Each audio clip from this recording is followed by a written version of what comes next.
السلام علیکم ورحمۃ اللہ وبرکاتہ۔ الحمد للہ رب العالمین والصلاة والسلام علی رسولہ الامین وعلی آلہ واصحابہ ومن تبعہم بإحسان الی یوم الدین۔ قال المؤلف رحمہ اللہ: باب من الشرک ان یستغیث بغیر اللہ او یدعو غیرہ۔ مؤلف رحمہ اللہ نے فرمایا غیر اللہ کو پکارنا یا غیر اللہ سے فریاد رسی کرنا شرک ہے۔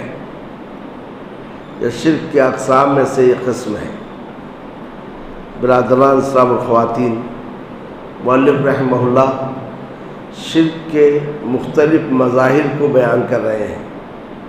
توحید کی فضیلت، اس کی اہمیت، توحید کا معنی اور مفہوم اور اس کی ضرورت کو بیان کرنے کے بعد شرک کے جو مختلف مظاہر معاشرے میں پائے جاتے ہیں، مؤلف رحمہ اللہ ان مظاہر کا ذکر کر کے آیات قرآنی اور احادیث کی روشنی میں انہیں رد کر رہے ہیں۔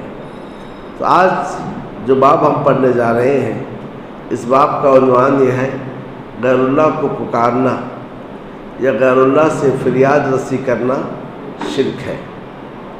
فریاد رسی کسے کہتے ہیں؟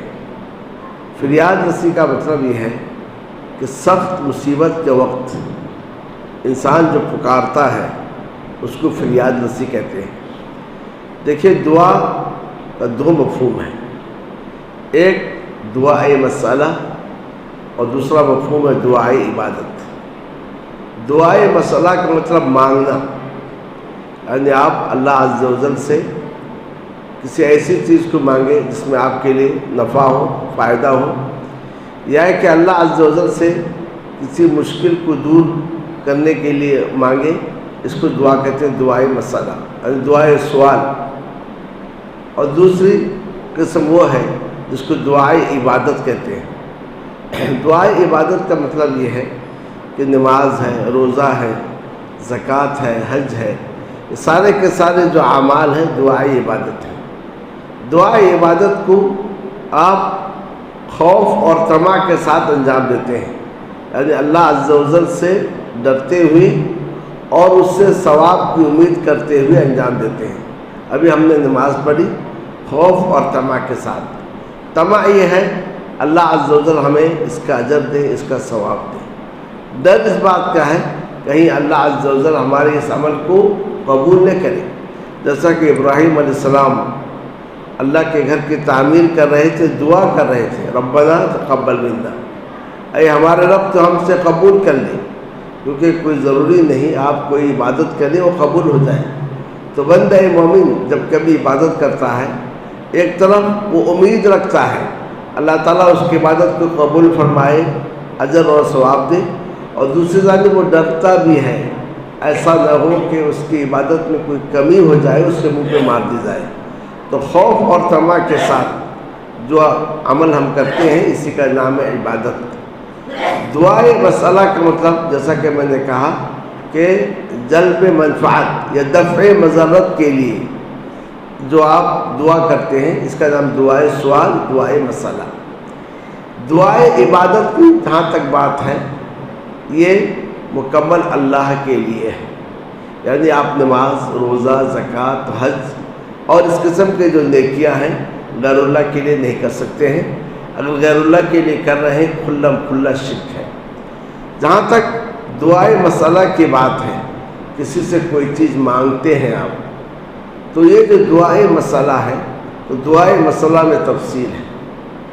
تفصیل یہ ہے کہ دعائے مسئلہ اللہ کے لیے ہونی چاہیے، لیکن چار چیزیں، شرطیں ایسی ہیں جس کی وجہ سے آپ غیر سے بھی مانگ سکتے ہیں۔ غیر سے چار شرطوں کے ساتھ مانگ سکتے ہیں۔ ان میں سے پہلی شرط یہ ہے کہ جس سے آپ مانگ رہے ہیں وہ شخص حاضر ہو، غائب نہ ہو۔ یعنی آپ کسی سے کہہ رہے ہیں کہ میرا فلاں کام کر دو، مجھے پانی پلا دو، یا فلاں سامان لے آؤ، کس سے کہیں گے؟ جو آپ کے پاس حاضر ہو نا، غائب سے نہیں کہیں گے۔ تو پہلی شرط یہ ہے کہ وہ حاضر ہو، غائب نہ ہو۔ دوسری شرط یہ ہے کہ وہ زندہ ہو مردہ نہ ہو۔ تو گیا اگر آپ کسی مردے سے کہتے ہیں ہمیں پانی پلا دو، تو گیا یہ بھی جو شرک میں ہے، کیونکہ مردہ اس کی طاقت نہیں رکھتا ہے۔ تو گیا یہ دو شرطیں ہیں کہ جس سے آپ مانگ رہے ہیں وہ زندہ ہو مردہ نہ ہو، اور دوسری بات اگر زندہ ہے تو آپ کے پاس حاضر ہو، آپ کی بات کو سن رہا ہو اور وہ غائب نہ ہو۔ تیسری بات یہ ہے کہ وہ اس پر وہ قدرت رکھتا ہو، جو چیز آپ مانگ رہے ہیں اس پر وہ قدرت رکھتا ہو۔ ایک شخص زندہ بھی ہے حاضر بھی ہے، لیکن آپ ایسی چیز مانگ رہے ہیں جس پر اسے قدرت نہیں ہے، کہ اولاد نہیں ہو رہی آپ اولاد ہمیں دے دیجیے، میرا بچہ بیمار آپ میرے بچے کو شفا دے دیجیے، یہ بھی شرک ہے، کیونکہ اس پر وہ قادر نہیں ہے۔ تو تین بات یاد رکھیں کہ جس سے آپ مانگ رہے ہیں وہ زندہ ہو مردہ نہ ہو، حاضر ہو غائب نہ ہو، اس پر قدرت رکھتا ہو عاجز نہ ہو، اور چوتھی بات یہ ہے اسے یہ سمجھ کر مانگے یہ صرف سبب ہے، حقیقی مراد پورا کرنے والا اللہ عز و جل ہے۔ ان چار شرطوں کے ساتھ غیر اللہ سے دعائے سوال جائز ہے، لیکن اس کے علاوہ غیر اللہ سے دعائے سوال بھی جائز نہیں ہے۔ تو گویا اس سے بات معلوم ہوئی کہ دعا کی دو قسمیں ہیں، دعائے سوال، دعائے عبادت۔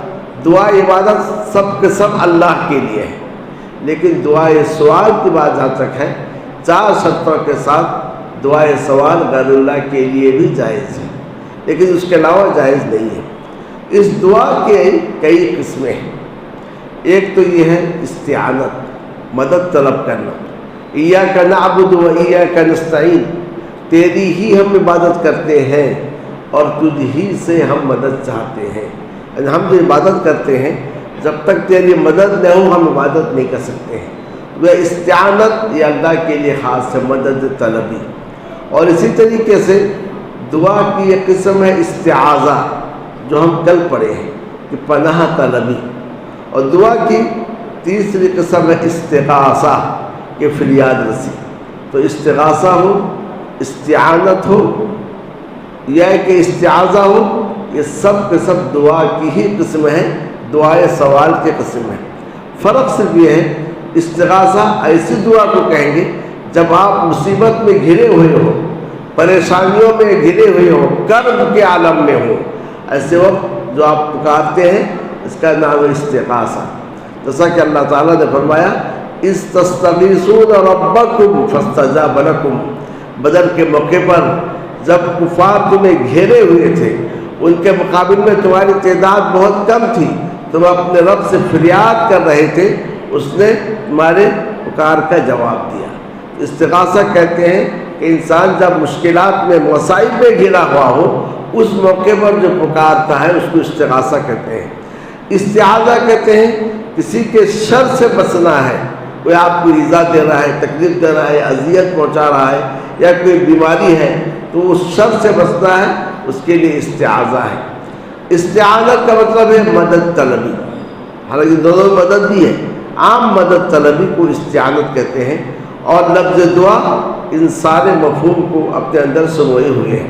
تو اس باب میں مؤلف رحمہ اللہ نے فرمایا کہ غیر اللہ سے دعا مانگنا اور غیر اللہ سے فریاد رسی کرنا اس شرک ہے، لیکن ان چار باتوں کے ساتھ جو بات بتائی گئی ہے کہ وہ شخص اگر زندہ ہے یا وہ شخص اگر حاضر ہے، اس چیز پر قادر ہے، اسے صرف سبب سمجھتے ہیں تو پھر جائز ہے، لیکن اگر وہ مردہ ہے یا کہ غائب ہے یا اس پر قادر نہیں ہے یا اسی کو آپ مستقل بذات سمجھتے ہیں تو ایسی صورت میں یہ چیز شرک کے دائرے میں ہے۔ اس سلسلے میں پہلی آیت یہ ہے، اللہ تعالیٰ نے فرمایا وَلَا تَدْعُ مِن دُونِ اللَّهِ مَا لَا يَنْفَعُكَ وَلَا يَضُرُّكَ، تم اللہ کے سوا کسی ایسی چیز کو نہ پکارو جو نہ تمہیں نفع دے سکے اور نہ نقصان دے سکے، کیونکہ نفع اور ضرر اللہ کے ہاتھ میں ہے۔ فَإِن فَعَلْتَ فَإِنَّكَ إِذًا مِّنَ الظَّالِمِينَ، اگر تم نے ایسا کیا تو تم ظالموں میں سے ہو جاؤ گے، یعنی مشرکوں میں سے ہو جاؤ گے، کیونکہ اللہ تعالیٰ نے فرمایا إِنَّ الشِّرْكَ لَظُلْمٌ عَظِيمٌ، یقیناً شرک بہت بڑا ظلم ہے۔ وَإِن يَمْسَسْكَ اللَّهُ بِضُرٍّ فَلَا كَاشِفَ لَهُ إِلَّا هُوَ، اگر اللہ تمہیں کسی تکلیف میں پکڑ لے، تمہیں تکلیف دینا چاہے، اس کے علاوہ کوئی اسے ہٹا نہیں سکتا۔ جب نفع اور نقصان اسی کے ہاتھ میں ہے تو صرف اسی کو پکاریے، کسی اور کو مت پکاریے۔ تو گویا اس سے یہ معلوم ہوا کہ فریاد رسی صرف اللہ سے ہونی چاہیے۔ دوسری آیت ہے فَابْتَغُوا عِندَ اللَّهِ الرِّزْقَ وَاعْبُدُوهُ، اللہ ہی کے پاس رزق طلب کرو اور اسی کی عبادت کرو۔ تو اس کا مطلب ہے روزی کا مالک اللہ عز و جل ہے، جس کو جتنا چاہتا ہے روزی دیتا ہے۔ تو گویا اب آپ روزی اگر غیر اللہ سے مانگ رہے ہیں تو گویا اس کا مطلب یہ ہے کہ آپ نے شرک کیا ہے، کیونکہ غیر روزی کا مالک نہیں ہے، روزی کا مالک صرف اللہ عز و جل ہے۔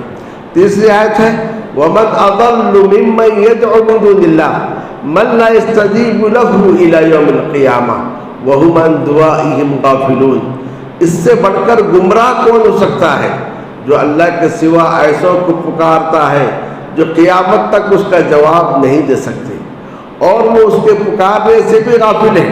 جسے آپ پکار رہے ہو اگر وہ مردہ ہے یا کہ وہ غائب ہے تو اس کا مطلب یہ ہے کہ اس کو معلوم ہی نہیں آپ اسے پکار رہے ہو، اور قیامت کے روز یہ ان کے دشمن ہو جائیں گے، آپس میں دشمن بھی ہوں گے اور ان کی عبادت کا انکار کریں گے۔ وہ دعا بھی عبادت ہے، تو جنہیں یہ لوگ دنیا میں پکارتے اللہ کو چھوڑ کر کل قیامت کو انکار کریں گے، ان کا ہم سے کوئی تعلق نہیں تھا۔ جیسا کہ اللہ عز و جل نے عیسیٰ علیہ السلام اور ان کی ماں کے تعلق سے کہا، کل میدان محشر میں سبوں کے سامنے پوچھا جائے گا عیسیٰ علیہ السلام سے أَأَنْتَ قُلْتَ لِلنَّاسِ اتَّخِذُونِي وَأُمِّيَ إِلَٰهِينِ مِن دُونِ اللَّهِ، اے عیسیٰ کیا تم نے لوگوں سے کہا تھا اللہ کو چھوڑ کر مجھے اور میری ماں کو معبود بنا لو؟ تو عیسیٰ علیہ السلام اس سے برات کا اعلان کریں گے کہ جب تک میں ان میں رہا میں توحید کی دعوت دیتے رہا، تیری ہی عبادت کی میں دعوت دیتے رہا۔ اس کے بعد اللہ تعالیٰ نے فرمایا، تو اس آیت میں وَمَنْ أَضَلُّ، اس سے بڑھ کر گمراہ کون ہے؟ تو مطلب غیر اللہ کو پکارنے والا گمراہ انسان ہے۔ اور آخری آیت یہ ہے أَمَّن يُجِيبُ الْمُضْطَرَّ إِذَا دَعَاهُ وَيَكْشِفُ السُّوءَ، کا وہ کون ہے جو پریشان حال کے پریشانی کو دور کرتا ہے یا پریشان حال کے پکار کا جواب دیتا ہے جب وہ اسے پکارے اور اس سے تکلیف کو دور کرتا ہے۔ تو گویا سخت مصائب میں اللہ ہی کو پکارا جائے، اللہ عز و جل ہی آپ کے پکار کے جواب دے گا۔ اس کے بعد ایک روایت ہے طبرانی کی، نبی صلی اللہ علیہ وسلم کے زمانے میں ایک منافق تھا جو مومنوں کو تکلیف دیتا تھا۔ روایت میں ہے کہ اس کا نام عبداللہ ابن ابی ابن سلول، یہ مومنوں کو بہت زیادہ تکلیف دیتا تھا، یعنی بظاہر مسلمان تھا، اسلام قبول کر لیا تھا، مسجد میں آ کے نماز پڑھتا تھا، لیکن موقع بموقع مسلمانوں کو تکلیف دیتا تھا، ایذائے پہنچتا تھا۔ فقال بعضهم، مسلمانوں میں سے بعض نے کہا، اس کی تصریح میں محمد نے لکھا ہے کہ ابوبکر صدیق رضی اللہ تعالیٰ عنہ نے کہا قوموا بنا نستغیث برسول اللہ من ھذا المنافق، کھڑے ہو جاؤ، ہم اللہ اس منافق سے اللہ کے رسول سے استغاثہ کریں گے۔ نبی صلی اللہ علیہ وسلم فرمایا مجھ سے استغاثہ نہیں کیا جاتا ہے، اللہ ہی سے استغاثہ کیا جاتا ہے۔ تو حالانکہ نبی صلی اللہ علیہ وسلم ان کے درمیان تھے اور حاضر بھی تھے اور مدد بھی کر سکتے تھے، مگر آپ لفظ استغاثہ کو پسند نہیں کیا۔ اس لفظ استغاثہ یعنی مخصوص حالت میں، کرب کے حالت میں، شدائد میں جو تکلیف مانگی، جو مدد مانگی جاتی ہے اس کو استغاثہ کہتے ہیں۔ تو آپ نے فرمایا استغاثہ مجھ سے نہیں، استغاثہ اللہ سے کیا جاتا ہے۔ یعنی سخت مصائب میں، پریشانی میں جو مدد طلب کی جاتی ہے وہ اللہ عز و جل سے مدد طلب کی جاتی ہے۔ تو آپ صلی اللہ علیہ وسلم نے لفظ کو بھی پسند نہیں کیا کہ لفظ غوث یا کہ لفظ استغاثہ اللہ کے علاوہ کسی اور کے لیے استعمال ہو، اس سے آپ نے شرک کے دروازے کو بند کر دیا۔ تو وہ مؤلف رحمہ اللہ اس باب میں یہ بتا رہے ہیں کہ سخت کرب کے حالت میں بھی اللہ کو پکارا جائے، کسی اور کو نہیں پکارا جائے۔ حتیٰ کہ جو مشرکین مکہ تھے جو شرک کرتے تھے لیکن سخت کرب کی حالت میں صرف اللہ تعالیٰ کو پکارتے تھے، کسی اور کو نہیں پکارتے تھے۔ فَإِذَا رَكِبُوا فِي الْفُلْكِ دَعَوُا اللَّهَ مُخْلِصِينَ لَهُ الدِّينَ، جب وہ کشتیوں میں سوار ہوتے موجیں ہر طرف سے انہیں گھیر دیتی اور ان کی کشتی ڈوبنے لگتی تو وہ اللہ کو پکارتے تھے اسی کے لیے دین کو خالص کرتے ہوئے۔ تو لہذا اس میں یہ بات بتائی گئی ہے کہ دعا یہ بھی عبادت ہے، اور اس تفسیر کے ساتھ کہ دعائے عبادت اور دعائے مسئلہ، اور غیر اللہ سے اگر کوئی شخص مانگ رہا ہے کہ مجھے پانی پلاؤ یا میرا فلاں کام کر دو تو ان 4 شرطوں کے ساتھ غیر اللہ کو پکارنا جائز ہے۔ لیکن ایسے امور جن میں اللہ کے سوا کوئی قادر نہیں ہے، اللہ کے سوا کوئی قدرت نہیں رکھتا ہے، اسے صرف اللہ سے مانگنے چاہیے، کسی اور سے نہیں مانگنی چاہیے۔ حتیٰ کہ آپ ایک ڈاکٹر کے پاس جاتے ہیں، آپ یہ نہیں کہیں گے کہ آپ مجھے شفا کر دو، حتیٰ کہ ڈاکٹر خود منع کرتے ہیں شفا میرے ہاتھ میں نہیں ہے۔ وہی دوا ایک بیمار کو دیتے ہیں اچھا ہو جاتا ہے، اور وہی دوا دوسرے بیمار کو دیتے ہیں مر جاتا ہے۔ تو گویا شفا اللہ عز و جل کے ہاتھ میں ہے۔ آپ کہیے کہ مجھے دوا دیجئے، میرا علاج کیجئے، لیکن شفا مانگنا ہے صرف اللہ عز و جل سے شفا مانگنی ہے۔ اللہ رب العالمین سے میری دعا ہے کہ اللہ عز و جل ہمیں توحید کے ان دقیق مسائل کو سمجھنے کی توفیق عطا فرمائے، اور ہر قسم کے شرک سے اللہ عز و جل ہماری حفاظت فرمائے۔ وصلی اللہ تعالی علی نبی کریم وعلی آلہ وصحبہ اجمعین۔